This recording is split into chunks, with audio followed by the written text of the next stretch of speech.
power trio. And we put our stuff together, man. He sings like a mofo. And that's what I'm saying. You know what I mean? We can activate, use what we got. Like that shit you played on and get there right there. We matched to that. Yeah. I got other songs that type of solo on, like that Jimi Hendrix and that crazy shit, and he playing the Fender Stratocaster and stuff like that too.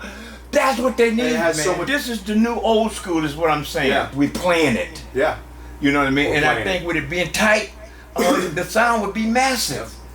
You know, it'd be massive, man. Getting like a couple of girls that can sing. Sure. What do you think? A couple of girls over there have that other flavor. I know female background singer. Yeah, and then maybe get a badass sax player. You have songs. Yep. I got songs. Man, I got songs. I got over 3,000. Play some songs right now. What's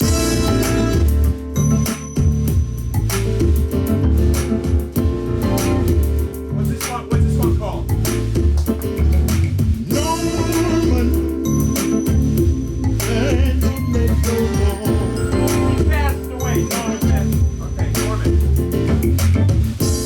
So many times you feel that nobody cares. So many times you feel, is my life over?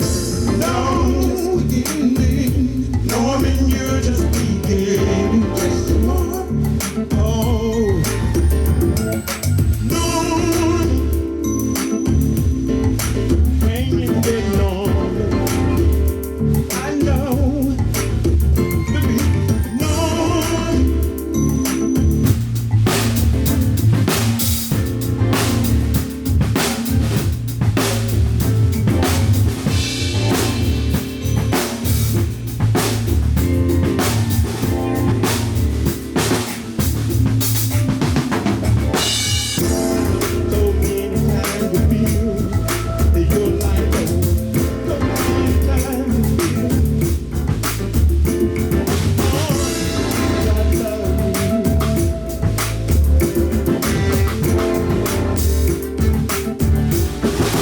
Man, that's emotional, but I'm good. That's nice. I like the lyrics. Yeah, I get through that, man. Well, that's music. That's what I want to do to the team, because once I hear it, I got emotion, because all the lyrics came back to me.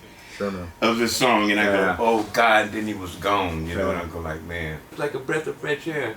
Just, yeah, she is gone. Yeah. But she's always with me for what she was to me. And move and on, the music because too. I was thinking, Mom wouldn't like you sitting around here tripping over it, because my mom was always like that.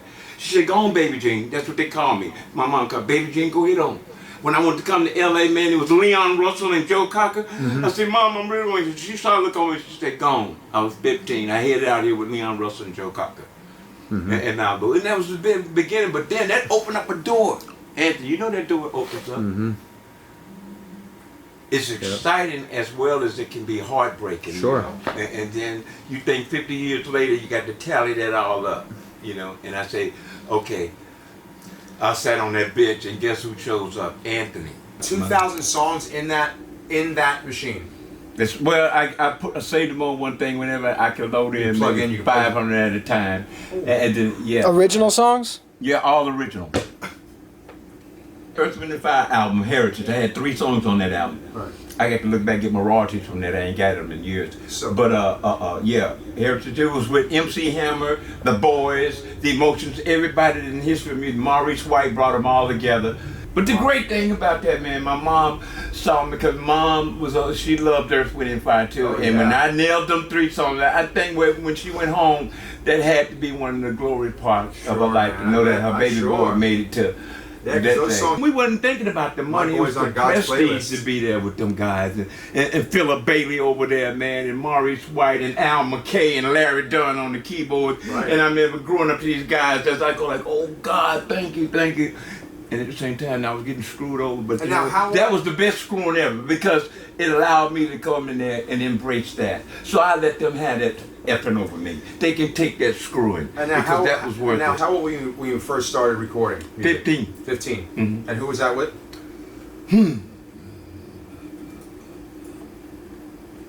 Actually, it was with Johnny Taylor. because John Taylor's from Texas, so that's one of the first steps. And then it was Hank Red, who was Stevie Wonder's band director. Wow. And those was kind of like step opening doors and stuff. Got you in the recording. And at that time, I'm getting tossed all the way around by this guy who would say, "Come to this camp," and this guy kind of come to this camp. How many records you got?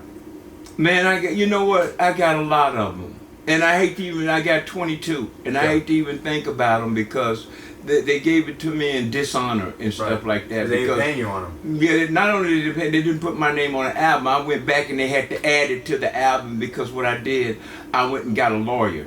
They screwed me, like Outstanding with the Gap Band. The guy stole it from me. I was out of town on tour doing the show. When I got back, they had cut the album, and that became one of Gap Band's biggest songs. I should have had half writers on that song. That's you know, so it's been a lot of heartbreak like that, man. A close friend that passed away, Boots, Lofton Great percussion, he played percussion on a lot of things. And that's the only time that we've talked in a while. And I guess they reached out to call me and stuff. And I let them know I'm just nice these days. Because they already knew what the bickering was. Right. And stuff. So I'm not going to bring it back up. But they do call me. A lot of them call me. Right, you kind of say, hey man, I'm not going to scream and yell. Let me just figure it out. Yeah, I'm done with that, man. You know, what's done is done. I had to think about the years I had left, man. Money from Earth, Wind and Fire, from Natalie Cole, from Yarbrough and Peebles, the SOS Band, the Midnight Star. So I ain't collected royalty checks in years. Can I ask you? It's been hell, but you know what? It's all behind me, and I'm not looking back. Yeah. I know I ain't the only one been through this. You know, you hear about bad things, but where's the healing behind it? Yep. How many people can tell you, okay, what you do after 50 years being in the music industry, as raising kids and stuff like that, and going through hell, going through a diabetic coma for 90 days, losing my mind, having to start my whole life over again.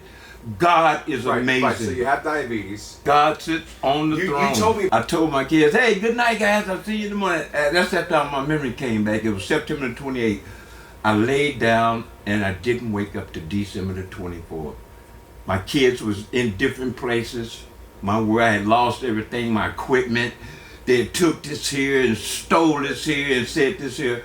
I had to start all over again. That was at 45.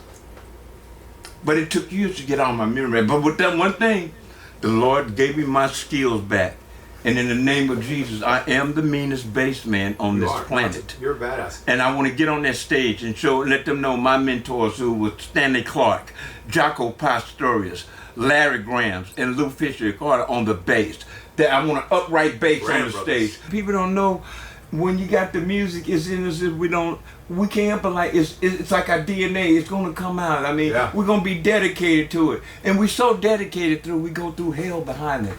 And then one day you look up and say, okay, it's all or nothing. This is it. You can't ever say this is it. I just said, okay, it's time to make a shift now. But never let go of your songs.